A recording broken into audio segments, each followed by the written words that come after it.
안녕하십니까? 하나님의 경제 이야기 15번째 시간입니다. 오늘은 변한 건 없다 라는 주제로 여러분과 이야기를 나눠보겠습니다.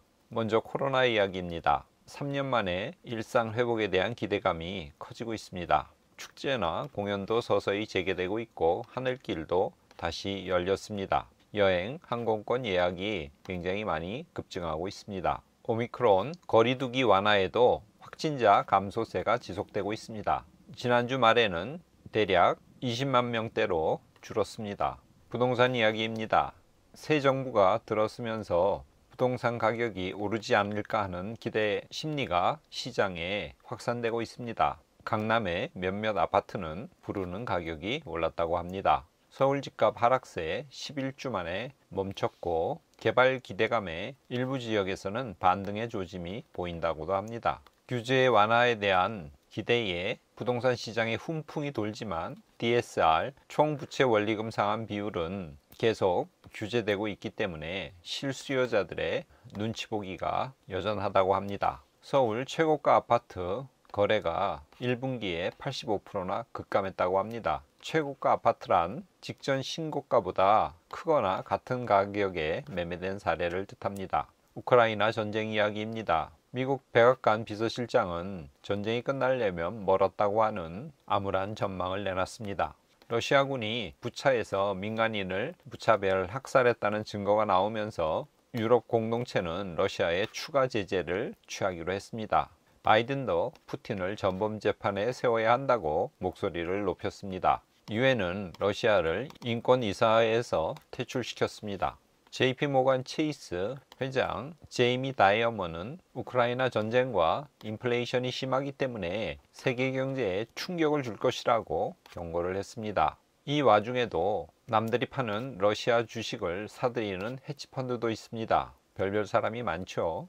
미국 시간으로 5일날 연준 부의장 지명자 브레이너드가 연준은 인플레이션을 억제하기 위해서 공격적으로 움직일 필요가 있고 대차 대조표를 빠르게 축소해야 되고 꾸준히 기준금리를 인상해야 된다고 매파성 발언을 내놨습니다. 여기에 미국 주식은 놀라서 굉장히 많이 하락했습니다. S&P 500 주식 지도를 보면 대부분 월거초 다 떨어졌다는 뜻입니다. 현지 시간으로 6일날 FOMC 회의록이 공개되었습니다. 거기에 공격적인 긴축 계획이 밝혀졌습니다. 매달 대조표를 950억 달러씩 축소하고 빠르면 5월부터 이를 시행한다는 입장이 밝혀졌습니다. 그리고 인플레이션에 대응하기 위해서 공격적인 금리 인상을 해야 한다는 내용도 거기에 적혀 있었습니다. 연준이 크게 금리를 올릴 것이라는 공포가 커지면서 6일날 증시도 굉장히 많이 하락했습니다. 지금 인플레이션이 심하죠. 미국에서 유가가 많이 올랐습니다. 그래서 상대적으로 싼 멕시코를 향해서 미국인들이 원정 가서 주유를 한다고 합니다. 우리나라도 기름값, 음식료값 등등이 많이 올랐죠. 지금 물가 상승률이 4%대라고 합니다. 무역 수지가 나빠지고 수입 물가가 올라서 제3세계에 속하는 예를 들면 스리랑카 같은 나라는 지금 외환 위기에 처해 있다고 합니다. 물가가 너무 많이 올라서 국민들이 시위로 정부의 불만을 표출하고 있습니다. 터키 소비자 물가가 3월 한 달에 5.4% 올랐고요. 연율로 따지면 61%나 올라서 좋지 않은 쪽으로 20년 만에 최고의 기록을 경신했습니다. 페루도 너무 많이 오른 물가 때문에 항의 시위가 격화되고 있습니다. 세계 곳곳이 혼란에 사로잡혀 있습니다. 국제결제은행 사무총장은 고물가와 고금리라는 새로운 시대가 도래하고 있고 그래서 중앙은행은 이에 적응해야 한다고 경고성 발언을 내놨습니다. 미국의 주간 실업 청구 건수는 지난주에 16만 6천 건을 기록해서 53년 만에 최저치를 이루었습니다. 실업자가 적다는 뜻은 경제에 좋은 의미죠. 그렇지만 다르게 생각하면 고용시장에서 인력이 부족하다는 뜻이고요. 이것은 임금 상승으로 이어져서 물가 상승을 더욱 부추길 수도 있다고 합니다. 실업자가 적은 것이 꼭 좋은 것만은 아닙니다. 우리나라 작년 연간 1조 원 이상 영업이익을 올린 기업이 전년보다 2배 가까이 늘어났습니다. 많은 기업들의 이익이 좋아진다는 뜻이죠. 굉장히 긍정적인 뉴스입니다.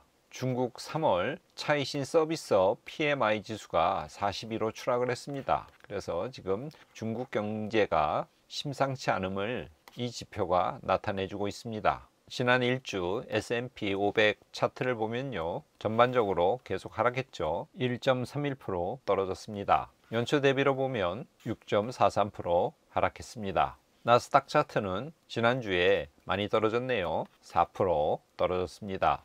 연초 대비로 보면 13.4% 하락했습니다. 유로스톡스 50 차트를 보면 지난주에 1.7% 떨어졌고요. 연초 대비로 보면 약 11% 하락한 상태입니다. 우리나라 코스피 지수는 지난주에 대략 1% 정도 하락했습니다. 연초 대비로 보면 10% 정도 떨어진 상태입니다. 미국 2년물 국채금리 6개월 차트입니다. 계속 오르고 있는 것을 볼 수 있죠. 다행히 지난주에는 약간 고점에서 주춤한 상태입니다. 반대로 10년물 6개월 차트는요, 계속 오르고 있죠. 최근 그 오름이 더욱더 가파라지고 있습니다. 연준이 금리를 계속 공격적으로 올릴 것이라는 전망을 이 10년물 국채금리가 그대로 반영하고 있습니다. 비트코인 지난주에 거의 9% 하락했습니다. 많이 떨어졌네요. 연초 대비로 보면 약 11% 하락한 상태입니다. 주간 금선물 차트입니다. 대략 온스당 1950불 정도로 보합세를 유지하고 있습니다. 은도 비슷한 추세죠.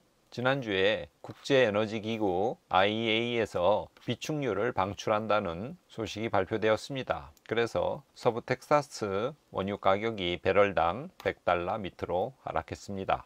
텍사스 원유 주간 차트입니다. 배럴당 98달러 수준으로 내려왔죠. 주간 달러 인덱스 차트입니다. 미국 금리가 계속 오를 예상이 달러 인덱스에 반영되어 있습니다. 거의 지수가 100 가까이에 이르렀습니다. 하나님의 경제 이야기, 이번 주에는 변한 건 없다는 제목을 뽑아봤습니다. 정리하겠습니다. 지난주에 FOMC 회의록이 공개되었습니다. 거기에는 빠른 긴축 일정, 공격적인 금리 인상 등등의 내용이 들어있었습니다. 시장은 이것에 깜짝 놀라서 하락했습니다. 그리고 국채 시장의 금리는 가파르게 상승했습니다. 지난주에 미국에서 주간 신규 실업수당 청구 건수가 발표되었는데 53년 만에 최저치라는 놀라운 숫자가 나왔습니다. 이것은 지금 미국이 완전 고용 상태라는 것이고요. 경기가 좋다는 뜻입니다. 그러나 바꿔 말하면 일할 사람이 부족하다는 뜻이기도 합니다. 그러면 기업은 더 많은 임금을 지불해야 되고요. 이것은 인플레 요인으로 작용할 수 있습니다. 안 그래도 지금 인플레가 심한데 고용할 사람이 적어서 임금을 더 많이 지불해야 되면 인플레이션에 기름을 붓게 되죠. S&P 500 기준으로 연초 대비 13% 하락한 시장은 최근 단기간에 11% 올랐습니다. 그러나 이러한 단기간의 급등에 부담을 느꼈든지 4월 들면서 약 3% 하락한 상태입니다. 우크라이나 전쟁이 쉽게 끝나지 않고 있습니다. 민간인들이 학살당하는 그런 비극이 발생하고 있죠. 그러나 시장은 이 전쟁에 대해서는 어느 정도 내성을 쌓은 것 같습니다. 지난 일주일간 변한 건 하나도 없습니다. 예상된 금리 인상, 긴축이 진행될 것이라는 연준 회의록이 공개되었습니다. 문제는 이것이 실제로 나타났을 때 과연 변덕스러운 시장은, 그리고 2년 동안 굉장히 많이 올라 있는 이 시장은 어떻게 반응을 할지가 앞으로의 관전 포인트가 될 것 같습니다. 오늘은 데살로니가전서 4장 11절에서 12절 말씀을 가져왔습니다. 제가 읽어보겠습니다. 또 너희에게 명한 것 같이 조용히 자기 일을 하고 너희 손으로 일하기를 힘쓰라. 이는 외인에 대하여 단정히 행하고 또한 아무 궁핍함이 없게 하려 함이라. 바울은 오늘 본문에서 우리에게 먼저 조용히 자기 일을 하라고 명하고 있습니다. 소란과 소동이 가득한 이때에 잠잠히 내가 해야 될 바를 하는 것, 이것이 가장 기본되는 것이자 중요한 것 같습니다. 이로써 우리 사회가 유지되고요. 우리가 하는 일을 통하여, 우리의 수고를 통하여 이웃을 이롭게 할 수 있습니다. 두 번째로 바울은 단정히 행할 것을 요구하고 있습니다. 바꿔 말하면 품위 있게 살라는 뜻입니다. 그리고 그 대상은 외인에 대하여입니다. 세상은 외인들은 우리를 늘 주시하고 있습니다. 그렇기 때문에 주님의 자녀로서 자녀답게 살도록 노력해야 합니다. 마지막으로 신앙인들은 궁핍해서는 안 됩니다. 아무 궁핍함이 없게 하려 함이라. 바울은 이렇게 이야기를 합니다. 우리가 궁핍하게 산다면 그것은 하나님의 영광을 가리는 일입니다. 하나님의 경제 이야기 시청자 여러분, 이번 주 조용히 자기 일을 하며 단정히 행하여 아무 궁핍함이 없도록 함으로써 하나님의 자녀로서 자녀답게 살며 하나님의 영광을 드러내는 여러분들의 삶이 되시기를 바랍니다. 오늘은 이것으로 마치겠습니다. 감사합니다.